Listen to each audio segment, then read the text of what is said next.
देखा कमल नयन, जब मेरे पुत्र को मारने की योजना बना रही थी तो तनिक भी दया नहीं आई थी उसके नेत्रों में, और अब अपने पुत्र की मृत्यु का समाचार है तो कैसा विलाप कर रही है। यही तो विधि का विधान है महादेवी।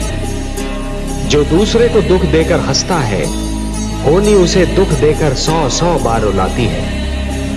इसलिए दूसरों को दुख देने से पहले इतना अवश्य सोच लेना चाहिए कि यदि इसी दुख का वज्र अपने सिर पर गिरे तो क्या होगा।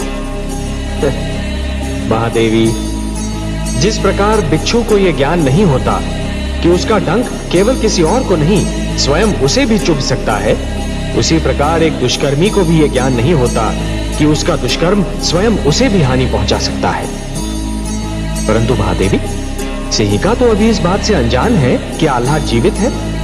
जान लेगी तो भी कौन सा प्यार उड़ेल देगी मेरे पुत्र पर। सुना नहीं आपने, अग्निदेव की सौगंध खाकर कह रही है कि मेरे पुत्र प्रहलाद को भस्म करके ही दम देगी। कहने में क्या जाता है महादेवी, कहा तो उसने ये भी था कि सर्प कुंड के नाग प्रहलाद की मृत्यु का कारण बनेंगे, पर परिणाम क्या हुआ। परंतु हे कमल नयन, मेरी समझ में नहीं आता कि अग्निदेव को सिंहिका को ऐसा वरदान देने की क्या आवश्यकता थी।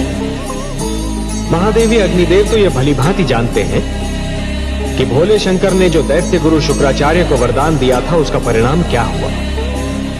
अग्निदेव ये भी देख ही रहे होंगे कि आदि प्रजापति ब्रह्मा ने जो वरदान हिरण्यकश्यपु को दिया उसका क्या परिणाम हो रहा है। यदि ये सब जानकर भी उन्होंने वरदान दिया है तो अवश्य ही कुछ सोच समझ कर ही दिया होगा ना। आप तो बस आगे का घटनाक्रम